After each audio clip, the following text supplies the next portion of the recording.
This is an iHeart podcast. Guaranteed human. With no fees or minimums on checking accounts, it's no wonder that Capital One Bank Guy is so passionate about banking with Capital One. If he were here, he wouldn't just tell you about no fees or minimums. He'd also tell you about how Capital One cafes are open 7 days a week to assist with your banking needs. Yep, even on weekends. It's pretty much all he talks about, in a good way. What's in your wallet? Terms apply. See CapitalOne.com/bankguy. Capital One N.A., member FDIC. Stuff You Should Know is brought to you by Grainger. Grainger knows that if you're an HVAC technician and a call comes in, you need a partner that helps you find the right product, fast and hassle-free. And you know that when the first problem of the day is a clanking blower motor, there's no need to break a sweat. With Grainger's easy-to-use website and product details, you can be confident that soon you'll have everything humming right along. Call 1-800-GRAINGER, click Grainger.com, or just stop by. Grainger, for the ones who get it done. Welcome to Stuff You Should Know, a production of iHeartRadio.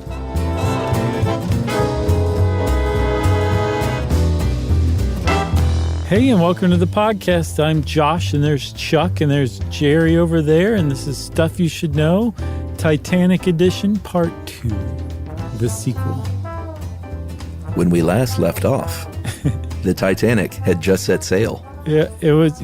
I'd like to say it was in fine shape, but it had almost sucked another ship into it, and it had a coal fire aboard. But other than that, it was doing just fine.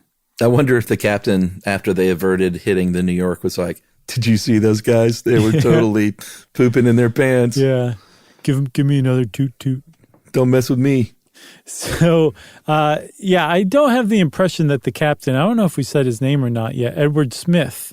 Yeah, we should say his name. I don't know that he certainly doesn't, in retrospect, have a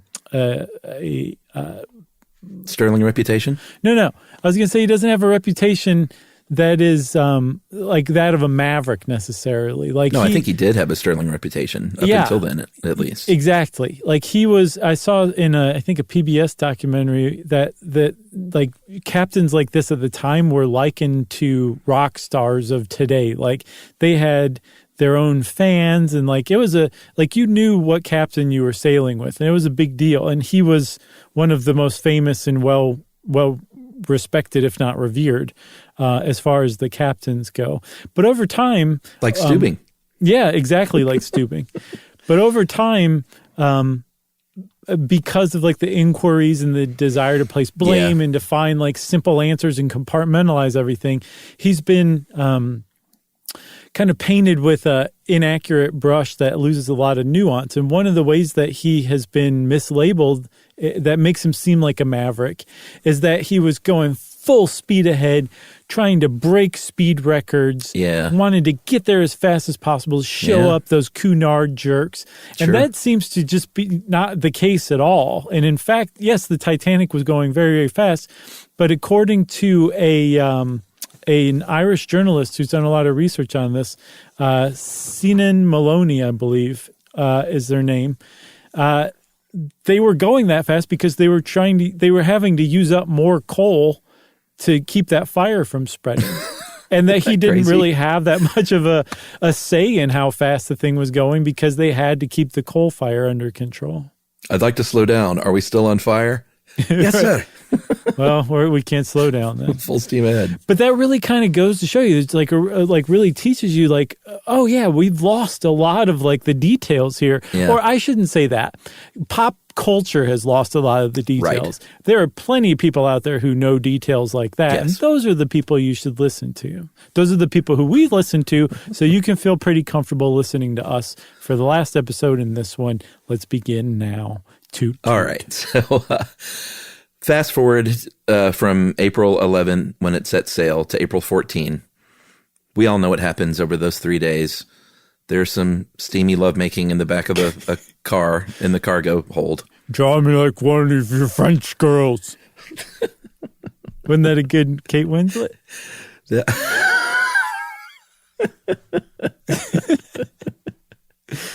I thought you were doing Leo. No. Either one would have been funny. Okay. There's room for me on that door. That was Leo. Yeah. And she said, no, there's not. Oh, man. We just All lost right. a bunch of listeners. No. Shook 'em free. We can joke about that. So it is the night of April 14th, 1912. This is the third day out. It is very cold. The water is about 28 degrees Fahrenheit, negative 2.2 Celsius. And around noon that day, some things started happening. They had this really cool modern Marconi wireless system where they could receive messages wirelessly. And the operators on board started receiving the first of at least what would be 4 messages about ice and like big ice that's in the water. A second one comes in at 5:35 from an actual ship that said, "Hey, icebergs 19 miles north of from right. You're headed right toward these icebergs." And you know what they say? Like, they don't look big on top, but there could be serious trouble underneath. They really fill out underwater. I don't think that's the saying. Okay. And about an hour before the collision, at 11:40 p.m., the Californian, which was a nearby vessel, said, "Hey, we're stopped. We're surrounded by ice." And the operator on the Titanic said, literally, "Shut up. I am busy.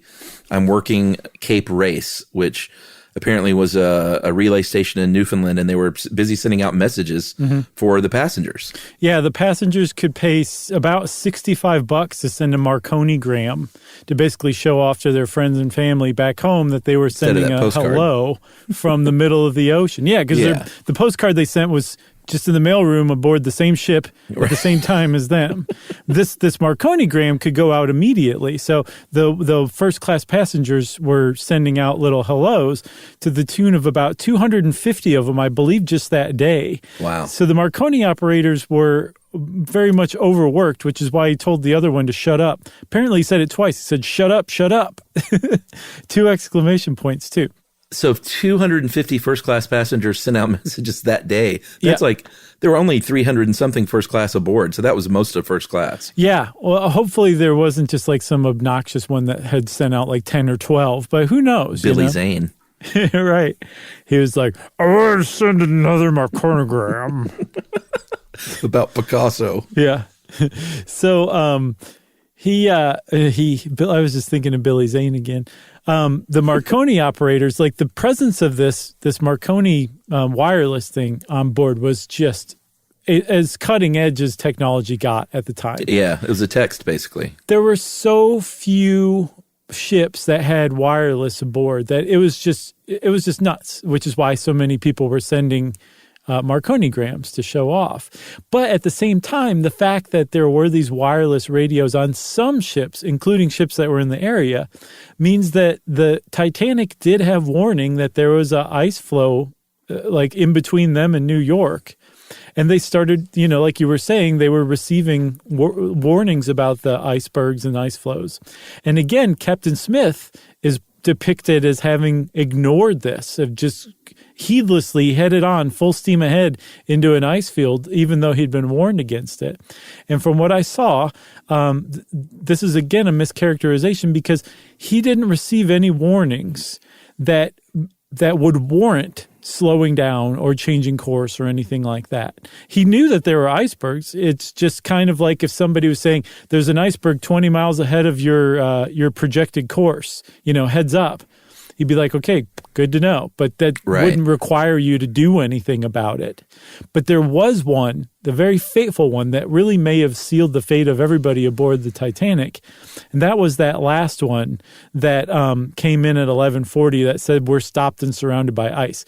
That apparently did not make it to the captain, as far as I know. Yeah, so the deal, you're right. The deal is icebergs were very common. It wasn't like, oh my God, there are icebergs, we got to stop everybody. Right. Like, they were used to dealing with icebergs. It was just a heads up. And that last one may have been a big difference maker. Right. So they knew that there were icebergs, but there was nothing to be worried about as far as they could tell. And when Captain Smith handed over command of the ship for the night to, I think...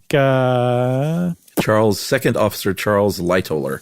So when he handed it over to Lightoller, he said, hey, if conditions become hazy, let me know and we'll slow down. But until then, full speed ahead. And it turns out that the night of April 14th, 1912, in that area of the North Atlantic was incredibly calm. The sea was like glass. It wasn't hazy at all. It was totally clear. And there was no moon and lots of stars. So they couldn't see very far because there wasn't much light. They didn't have binoculars in the lookout. But also, because the sea was calm, there were no waves to give out any telltale characteristics of breaking against icebergs. It was just nothing but clear water everywhere they could see. So there was not a lot of chance of them spotting icebergs under the conditions that they were dealing with. So speaking of the moon, did you ever hear that theory about how the moon could have impacted the fact that the iceberg was where it was? No. There was apparently on January 4th, a few months before the Titanic, the moon made its closest approach to Earth in about 1,400 years. Wow. Which also coincided within 6 minutes of a spring tide, which is the semi-monthly alignment of the sun and the moon with the Earth. And basically, all of this ends up in especially high tides and tidal currents. And this was a really big year for icebergs. There were about double the amount of icebergs than average. And what usually happens is when they kind of calve off from where they start, they end up getting kind of hung up when it gets into sort of shallower lanes, and that almost always happens and kind of keeps them in place. But because of this strong spring tide, it may have like sent more icebergs out to sea than normal. That's nuts, man. Yeah, and again, it's one of these things that other people are like, everyone's trying to find these retroactive things to blame, but I think it all kind of adds up when you start looking at sort of the sliding doors theory of fate, that it all sort of ended up impacting what happened that night. Yeah, and I think that's another reason why people are so engrossed by it, because, it's like it just seems almost preordained. Yeah. And that is very often traced back to this hubris that kind of infested the whole origin and idea of the Titanic. That it was unsinkable and that it was just the biggest thing ever made, and we're going to send it out as fast as we want. That just seems like they were sailing into fate just from those things, Yeah, I mean it is like a Hollywood script or something, but it really happened. I know somebody should make a movie out of it. So and get someone else to write it. Maybe Aaron Sorkin. Oh man, been 8 hours long. Frederick Fleet and Reginald Lee were in the crow's nest, and I think Fleet is the one that later said that binoculars could have really helped. Yeah. Because Fleet was the one who was close to the end of his shift when he saw this iceberg. He sounds an alarm down to the bridge, and First Officer William Murdoch was up there in about 37 seconds, said, "Stop the engines, go full speed astern," which was a very common maneuver to sort of try and dodge something if you're in a big ship like that. And, this, again, in retrospect, this was not a great idea. Some people posit that if it had just gone straight and hit this thing head on, it might not have sunk, but it ended up turning just enough to hit and especially when you factor in that fire, if that actually was a thing that weakened it, it hit the hull at a very vulnerable spot. Possibly its most vulnerable spot because of that fire, but also even had that fire not been there, that was the Achilles heel of the Titanic, that area. And, it's tough to fault Murdoch for, trying to spin away from it, but it was... that's what you do. It was an accepted technique to also just ram iceberg head on. But the reason Murdoch probably why he chose not to do that, was because if you did that head on, you're going to send everything and everybody lurching forward because it's a head-on collision. When you sideswipe something, that's much less jarring. And in fact, the passengers who did survive the Titanic later said that there was a slight jar when this thing hit the iceberg, so much so that I think a passenger said had he been holding a full glass of water, not a drop would have been spilled. Yeah. So he did it, I think, out of instinct because nobody wants to hit anything head on, but I think he also did it to spare the passengers and the crew and the cargo being jostled and jarred as rudely as they would have been had they hit it head on. Yeah, and this is where those rivets come into play as well, because it is theorized that because those rivets didn't hold like they should, it ended up buckling the ship right there. Mm-hmm. And apparently it's that buckling that really sort of put the nail in the coffin for the Titanic. Yeah. Like it might have survived the gouges had it not been for the buckling, apparently. Yeah. So I guess the buckling kind of pulled the rivets or the seams apart, and that allowed the water in. Is that the idea behind it?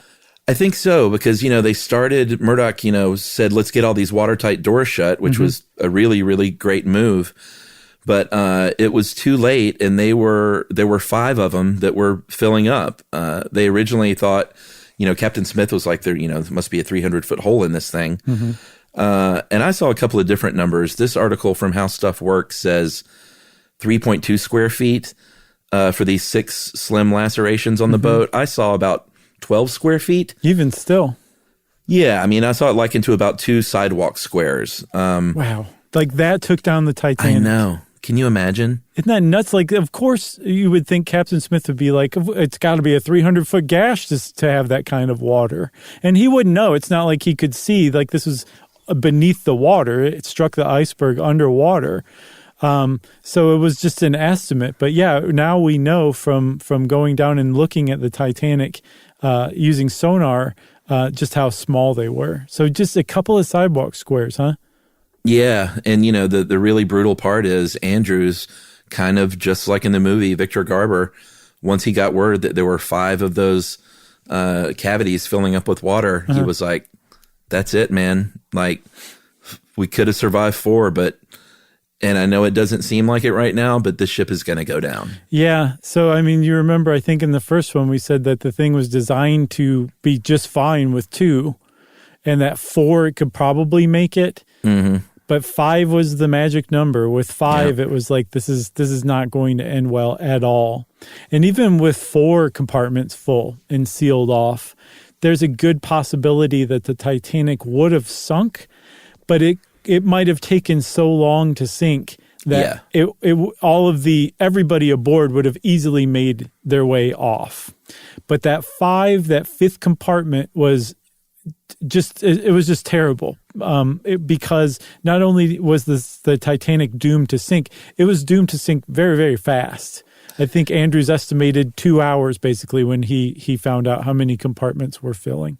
Yeah, it was really the speed. And if you're saying to yourself, but Josh, how can you say that when they were short lifeboats? As we'll see, there were other ships nearby that likely would have gotten there quicker, or not gotten there quicker, but gotten there quick enough. Mm-hmm. Had it sunk slower to get people off of that thing. Yeah. Should we take a break? Yeah, I think so. I could use one, buddy. All right, let's take a break and we'll talk about what happened after that chunk of ice fell near Kate and Leo right after this.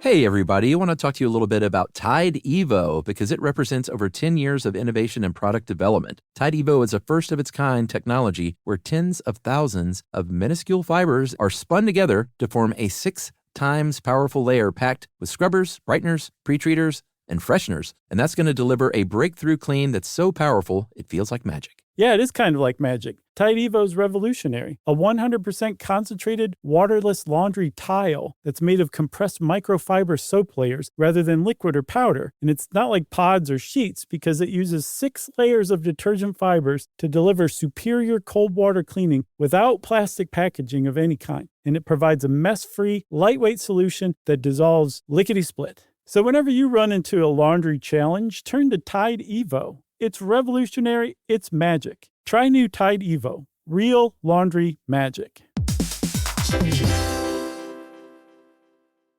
Introducing the all-new Mazda CX-5, featuring more connection. Hey Google, where's the nearest Pilates class? Safety that has your back. More discovery on the scenic routes. more passion in the details, and more control in changing weather. The all-new Mazda CX-5. More to move every side of you.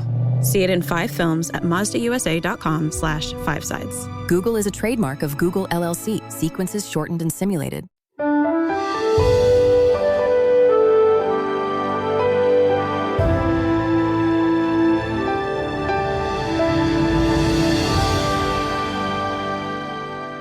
So, when Thomas Andrews explained to Captain Smith, like, this is going down and it's going to happen in about 2 hours, Smith basically gathered his crew and said, hey, this is, the ship is sinking. We need to get everybody to the lifeboats. Yeah. He started lowering the lifeboats, but apparently from what I've read, aboard the Titanic, you wouldn't have known that the ship was sinking based on the activity and the behavior of everyone aboard. Yeah. Most people were kind of going about like their business, hanging out in the lounge still, sleeping, getting ready to go to bed, because this was, I think, around 11 or so when it struck the iceberg. And like I said, it was such a faint jar that I think people couldn't believe that the Titanic would be taken down by something that only produced that faint of a jar. Sure. And so a lot of people just kind of acted like nothing was wrong. Yeah, I mean, crew included. I think it was, I think when the message went out from the captain, there was a lot of disbelief all the way around. Right. Like, surely if we hit an iceberg bad enough to sink it, it would be evident, like just standing here, like, but that's just not the case. And, because it was so large, like you said, you wouldn't even spill a glass of water. So no one, except Leo and Kate, they saw that chunk of ice fall. Yeah. So they knew. Oh, yeah. They I forgot they were witnesses to it. They knew what was going on. I forgot about that. Yeah, they were out there king and queen of the world. You know? All right. So 12:15, the captain is sending out messages. And I mentioned that ship nearby. There were a couple, but the Carpathia was a Cunard line steamer. And they were like, oh, you need help, do you? I knew you'd be back. No, they acted fast, of course, but they were about 58 miles away, and they knew, there's no way we can get there in time.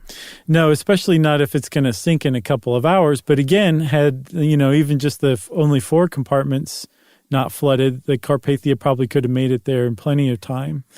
But there was actually, Chuck, another ship, though, the Californian, that was closer to the Titanic. And as we'll see in the inquiry that followed, it's basically the Carpathia hero, California villain.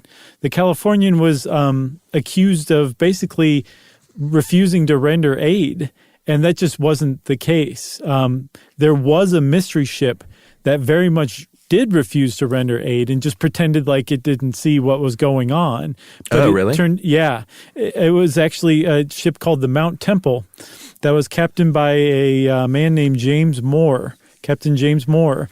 That was, I believe, within 10 miles of the Titanic the entire time. That some passengers and crew later said they could see the lights, they could hear the lifeboats being lowered, they could hear the cries of people in the my Lord, in the water, and that survivors said they saw another ship. They was close enough that they could see some of the porthole lights. Like, that's how close it was, and that it just sat there, it wouldn't come. And it was because the captain made the decision that he wasn't going to risk going into the ice flows. Well, he also didn't come forward and say, yeah, that was me. He let the captain of the Californian, Stanley Lord, take the blame. And Stanley Lord went to his grave, basically a disgraced captain, even though he would be vindicated when they finally found the Titanic and said, oh, wait, you were way far away. And also, more to the point, you didn't realize that the Titanic was in distress. Right. So history's rehabilitated a lot of people, but at the time and for many, many years, we like simple stories where there's a hero and a villain. And the Carpathia was the hero and the Californian was the villain. That's right. Good story. I think so, too. So they're giving out these life jackets made of cork, plenty of those. Mm-hmm. And they, I think there was room for 1,176 passengers on lifeboats. If they're all full, there were about 2,200 and change of passengers and crew aboard. So at 12:25 a.m., the captain says, start lowering these things. Let's get those first class passengers in there first. I think there were 14 of the lifeboats were the Big Daddies that could carry 65 people. There were, I think, 2 emergency ones that could carry 35 each, and then 4 collapsible boats that could carry 49 people each. And I see different numbers bandied about, but supposedly that first lifeboat and maybe the first few were not full, and I think that first one only had anywhere from 25 to 28 people out of 65. Yeah, mostly because there are a lot of people aboard who were like, I don't believe the Titanic is sinking, and that getting in that lifeboat seems way more dangerous to me than staying aboard the nice, warm, toasty Titanic where there's lots of brandy to be had. Yeah. And that's why some of those first lifeboats, that's what I was saying, like it was apparently eerily calm and quiet and not at all chaotic. And then when it finally became apparent that, yeah, the ship was sinking and no, there's not enough lifeboats to save everybody, that's when it became rather chaotic. And then suddenly people were not only getting into lifeboats until the capacity was full, they were like jumping into lifeboats that were being lowered and injuring people already in there. Like it became kind of pandemonium all of a sudden. Yeah, like when your drink was sliding off the bar, then it got real, you know? That's right. So first and second class passengers are being going up to the highest deck, which is where these lifeboats are. They, just like in the movie, the third class passengers were, you know, kind of locked down there for the time being because they were waiting to get other people out of the way, and then they were going to let them out. And that John Hart, third class steward John Hart, basically was like, a lot of you people haven't even been out of third class, so you don't even know where to go. So John Hart spent a lot of time directing people to the proper route to get them to safety, or at least an attempt at safety. Yeah, I mean, there were a lot of like stories of heroics, of everyday heroics of people who were just like, you know, this is my job. I'm going to die doing my job, trying to make, you know, people as safe as possible. And that's John Hart's a very good example of that. Totally. So the first officer Murdoch and second officer Lightoller were in charge of overseeing the lifeboats on the port side and the starboard side. And they kind of approached it differently. I believe Murdoch was basically like, hey, you're breathing, get in a lifeboat. We're just going to try to get as many people out of here as possible. Yeah. Whereas Lightoller was like, if you're a woman or a child, come on. But if you're a man, I'm going to shoot my gun in the air. Because, by the way, all of the officers who were in charge of overseeing lifeboats were issued pistols, basically keep people in line and, in worst case scenario, shoot people who tried to get aboard lifeboats that otherwise shouldn't have been. And I think Lightoller shot, or no, not Lightoller. I think one of the fourth or the fifth officer had to fire his gun in the air to basically like get people to come back to their senses because they were like men were starting to try to push aboard lifeboats while Billy women. Zane's. Yeah, exactly. While women and children were still there. So again, it was nice and calm, and everybody was, you know, following the order of women and children first, and then, you know, that kind of started to crumble in places, not everywhere, but in some places. Billy Zane grabbed a kid. I have a child. Remember that? Yeah, and that was in another movie I saw recently. What, Billy Zane stealing a kid to get in a lifeboat? No, I'm trying to think. There was another movie that was made recently where this couple that's like a kind of a post-apocalyptic thing or something's going. This isn't going to be interesting. I'll try to figure it out and tell you later. But somebody else did the same thing. Some grabbed a kid and used a kid. Yeah, and you don't realize it until about 2/3 of the way through the movie, and then you're like, oh my god, like it was really well done. But I didn't realize that they'd stolen that from Titanic. All right, well let me know. So the band really did play on. That movie scene is straight out of reality, apparently right down to the song. I think they say the last song was either Autumn or Nearer My God to Thee, and I think Nearer My God is the one they played in the movie. Very, you know, say what you want about the movie. That was there were some really, really gripping scenes in the second half of that film, and that was one of them. The other one that really always got me was and this is kind of the point where we are now of how this thing actually sank.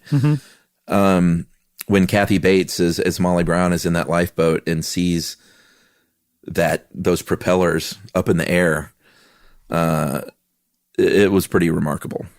Yeah, those lacerations in the hull, they took on like water toward the bow.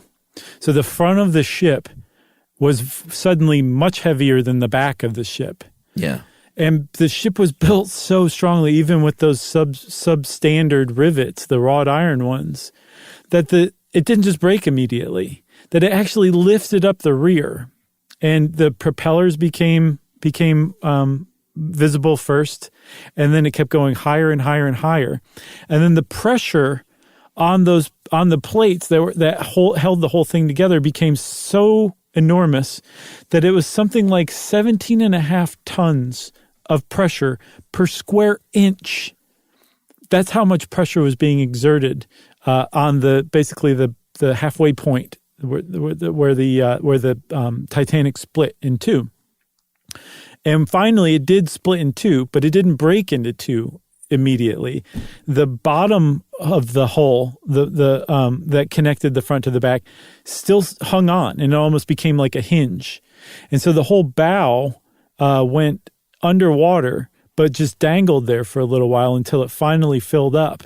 And at one point, the stern, the back half of the ship, was straight up in the air, basically, and was about as tall as a 25-story building. Dude, can you imagine being in a lifeboat and seeing that? I can't. I cannot. I can't. Like all of these things that you're seeing, you're like, shouldn't be happening. None of this should exist right now. And it was. And it was it was going pretty fast too. I mean, like they launched the first lifeboats about 2 hours before the stern was now suddenly like 25 stories into the air. Finally, the bow part fills up with enough water that it breaks off.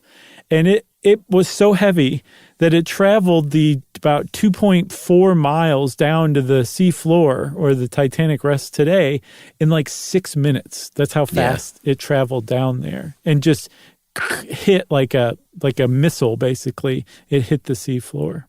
Yeah, and obviously this is when they start losing. Like remarkably, they had electricity, and even I think radio. Yeah. That Marconi was still working for a while. Yeah. But obviously when this thing splits in half, that's when these flickering lights even go out. And that was also a very, pretty emotional part in the movie when it goes quiet. When, there's so much chaos going on. And when those lights go out and the boat is finally, when both halves fully go underwater, then you're just left with screaming human beings. Yeah, there was a survivor who said that it sounded to him like the sound of all the people crying and screaming and yelling for help in the water, that it sounded like the sound of cicadas on like a summer night. It was just that kind of frenetic and all-encompassing. But then I saw another survivor who said that the worst part was when it started to like fall silent, when there were like fewer and fewer people yelling, because you knew that the people who'd just been yelling a few minutes before were now dead. They'd frozen to death. Apparently the temperature of the water was so cold that you would lose consciousness in about 6 to 12 minutes, basically. Yeah, and we've been joking around and stuff. I think the adage, comedy is tragedy plus time.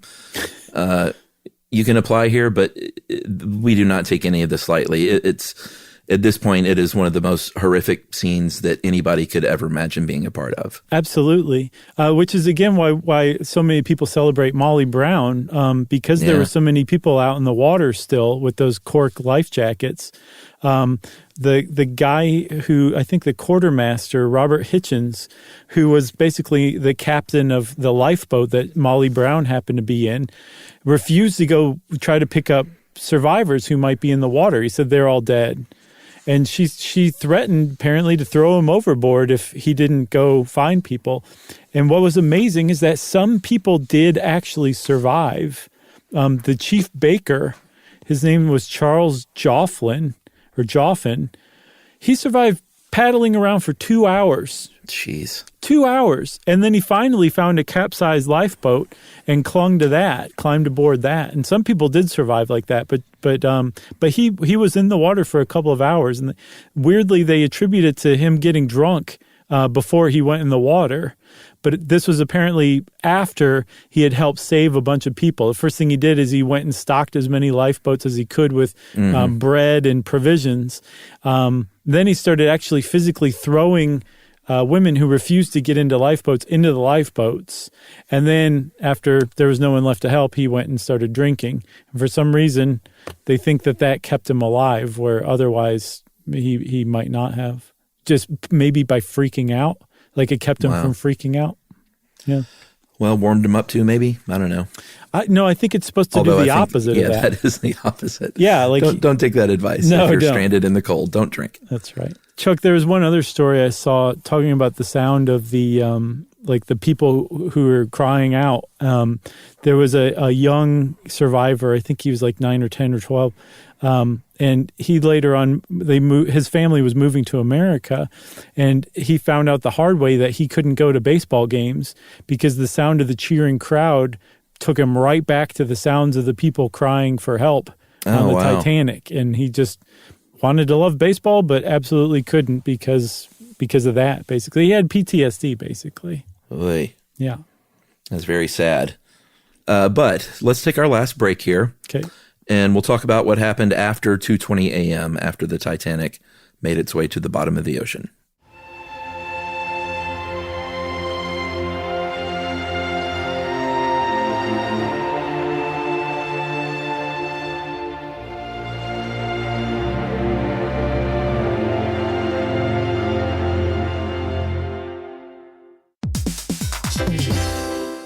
Hey, everybody. I want to talk to you a little bit about Tide Evo because it represents over 10 years of innovation and product development. Tide Evo is a first-of-its-kind technology where tens of thousands of minuscule fibers are spun together to form a 6 times powerful layer packed with scrubbers, brighteners, pre-treaters, and fresheners. And that's going to deliver a breakthrough clean that's so powerful, it feels like magic. Yeah, it is kind of like magic. Tide Evo is revolutionary. A 100% concentrated, waterless laundry tile that's made of compressed microfiber soap layers rather than liquid or powder. And it's not like pods or sheets because it uses 6 layers of detergent fibers to deliver superior cold water cleaning without plastic packaging of any kind. And it provides a mess-free, lightweight solution that dissolves lickety-split. So whenever you run into a laundry challenge, turn to Tide Evo. It's revolutionary. It's magic. Try new Tide Evo. Real laundry magic.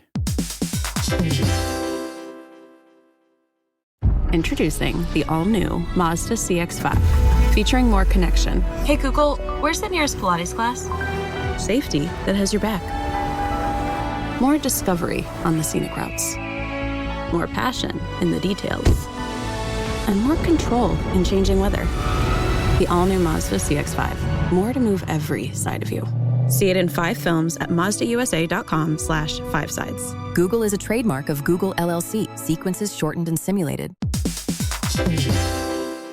We've all had the experience of calling a business and just wanting to talk to a real person. Not an automated voice pretending to be human, an actual person who can listen and understand and offer help. That's exactly what you can do with Ruby. Ruby is the virtual receptionist company that takes care of your callers when you're unavailable in the middle of something or simply don't want to pick up. That's right. They can answer, screen, transfer calls. They can take messages, collect payments, book appointments, and more, all while making the people you serve feel special. And best of all, it can help you be more productive. For example, 9 out of 10 lawyers who use Ruby log more billable hours per day than the national average. And other professionals like plumbers and technicians win more customers while being able to stay focused on the job. But whatever kind of small business you run, Ruby is built to save you time, earn you more customers or clients, and make meaningful connections with the people you serve. It's available 24/7, 365 days a year, and 100% based in the U.S. See why more than 15,000 small businesses use Ruby. Visit ruby.com or better yet, call them at 844-900-RUBY.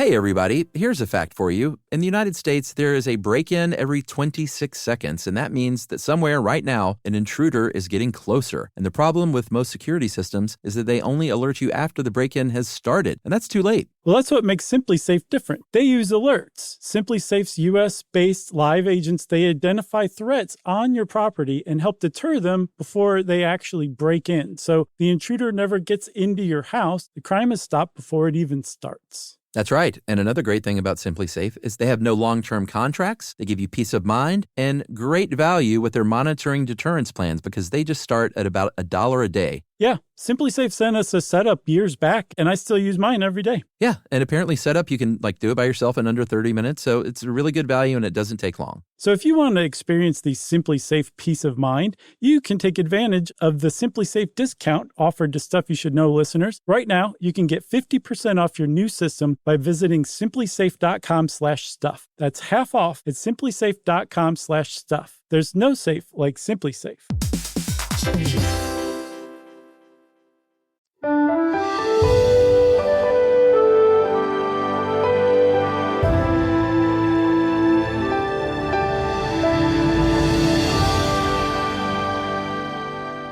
All right, so the Titanic is underwater at this point. It is chaos and death and despair everywhere you can see. The Carpathia finally arrives at about 4:30 a.m. on April 15th. And, these lifeboats were adrift. They had no compasses, no lights. They were freezing. I think the Carpathia recovered 14 boats and 712 people, which is remarkable. One of those people, only one of those, I think, died en route to New York. And, the world starts getting word that the mighty Titanic has sunk. And it's front page news all over the world, basically. Yeah, when the Carpathia finally made port in New York, it was surrounded by smaller boats that had been rented by the press who were trying to get scoops by shouting up to people aboard, asking for quotes and all of that. There was gobs of money thrown at people by journalists to try to get their story because this is as international news as news gets. Yeah, so apparently the Californian looked for bodies and did not find any, may not have accounted for the drift and, may have been looking sort of in the wrong place. Mm-hmm. And White Star said, as you would say, nuts to that. Let's send out a bunch of search vessels to see what we can do. And I think they knew at that point they were not going to find anyone alive, but they were at least trying to recover bodies.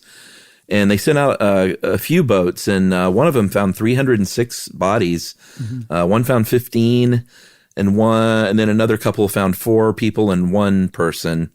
And again, all these people died in the most tragic way you could imagine. They were waterlogged. They were so heavy that it took several people to lift them aboard. The first-class passengers were put in coffins. They were embalmed.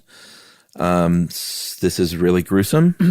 But sometimes they had to break their frozen limbs just to fit them inside. It was sort of no time for the formalities of burial, it seems like. It was a mass casualty scene. Mm-hmm. And so they were just kind of doing what they could, I think. Yeah, some of the crew was actually buried at sea. Which I would be like, don't bury me at sea. That sounds like the opposite of okay to me. Right. I've never been okay with burial at sea, okay? You're telling me this, so I know? Yeah, I'm just going on the record. In case we ever go on a cruise together? Yeah.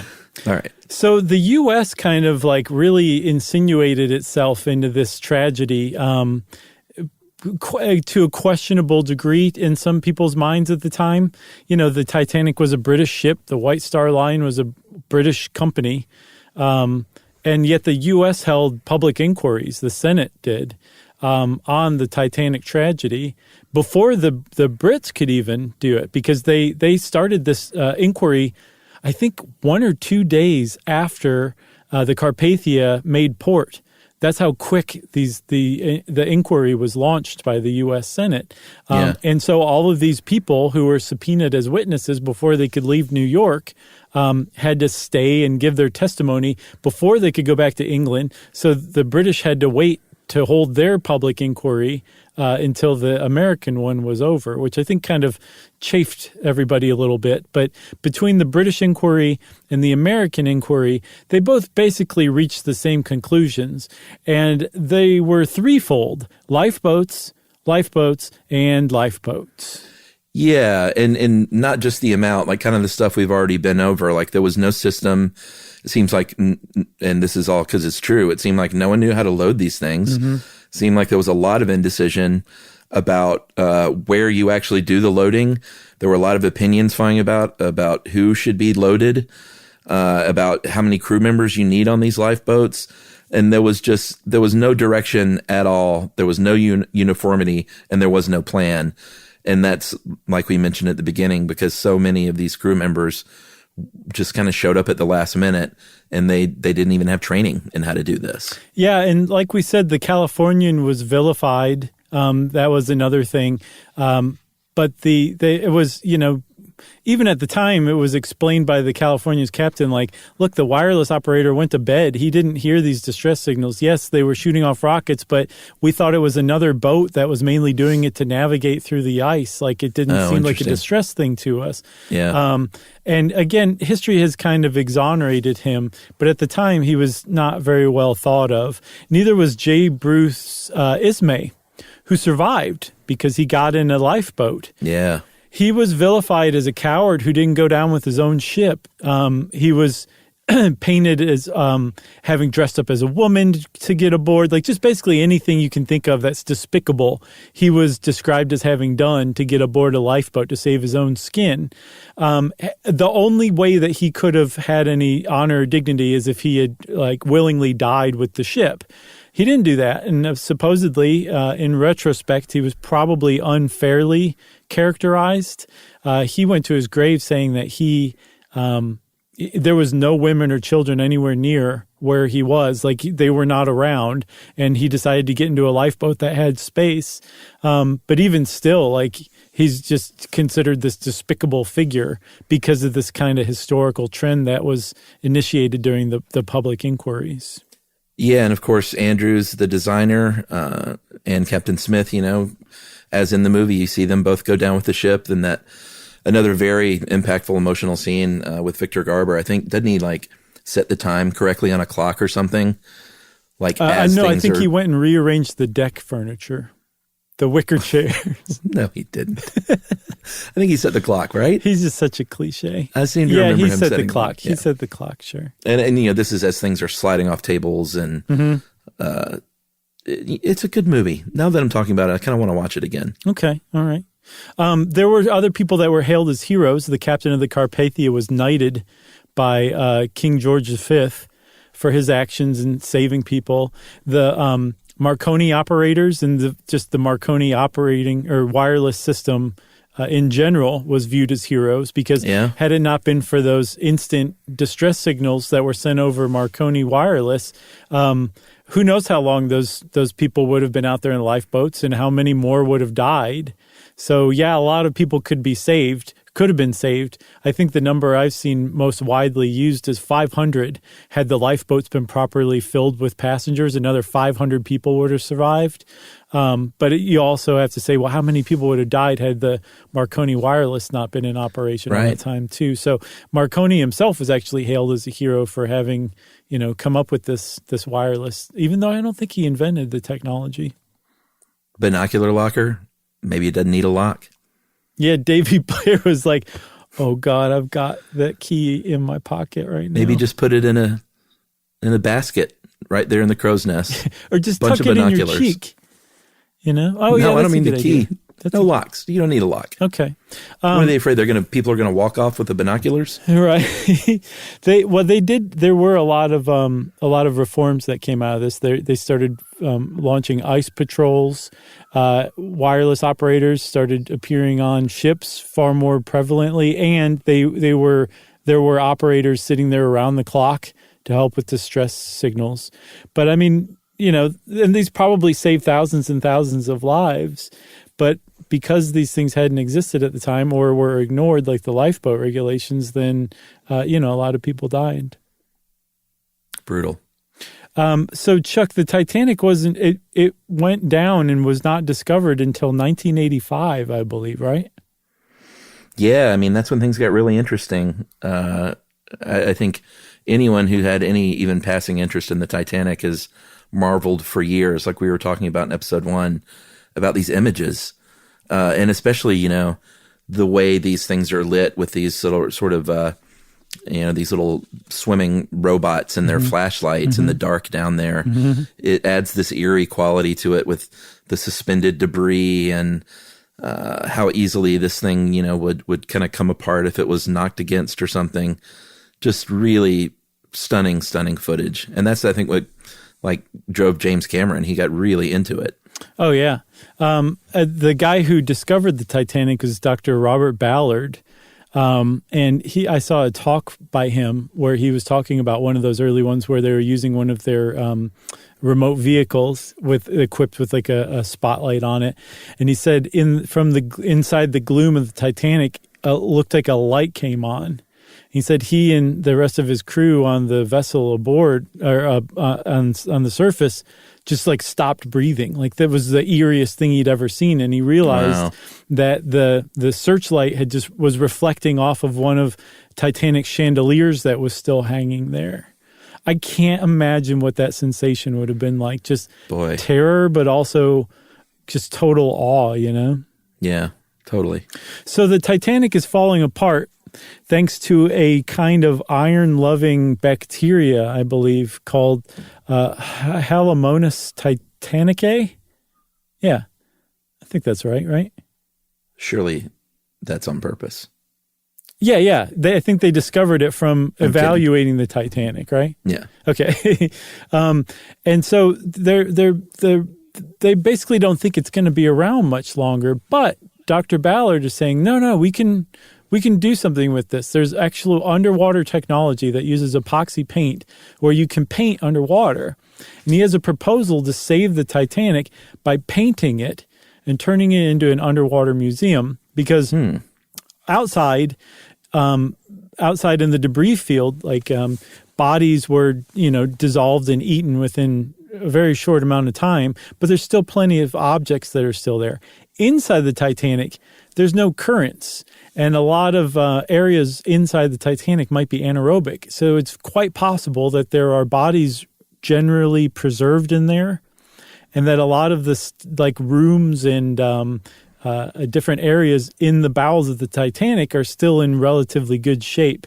So he's saying it's imperative that we keep the Titanic from rupturing and opening up and exposing its innards to the currents and the oxygen in the ocean.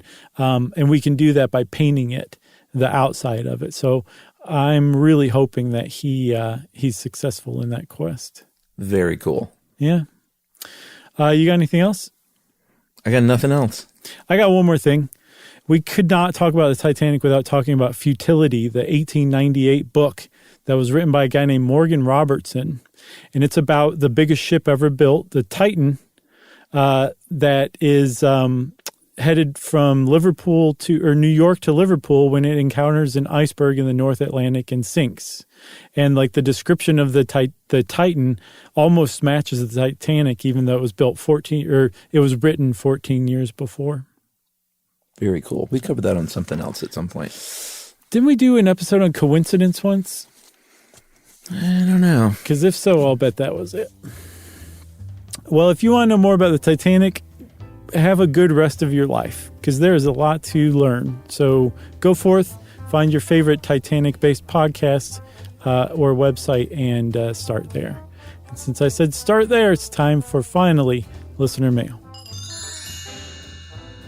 Instead of listener mail, let's do the old call for reviews that we do once every 5 years. All right, let's do it. I didn't have a listener mail ready, so occasionally we like to ask people for reviews and ratings on iTunes because we were told 10 years ago that helped. Yeah, I think it still does. So if you want to go on to Apple Podcasts or whether you're on Spotify, wherever you are, there's probably a way to leave a review. And if you can leave us a nice review and a rating, that definitely, at the very least, it boosts our spirits, right? That's right. And also tell a friend. I mean, we don't try to grow the show very much, which is weird. We've never been great at it, yet somehow it happened. Right. But we've always counted on you guys to spread the word. So if you could tell a friend or family member about us, that would be wonderful. Yes. So I guess thanks to all of you leaving us reviews and ratings, preferably good ones. And even if you don't, thanks a lot for listening. We appreciate you all, each and every one of you. Agreed. If you want to get in touch with us in the meantime while you're leaving a review to say, hey, I just left you a review, or I will never leave you a review. It doesn't matter, even if you just want to say hi. You can shoot us an email to stuffpodcast@iheartradio.com. Stuff You Should Know is a production of iHeartRadio. For more podcasts from iHeartRadio, visit the iHeartRadio app, Apple Podcasts, or wherever you listen to your favorite shows.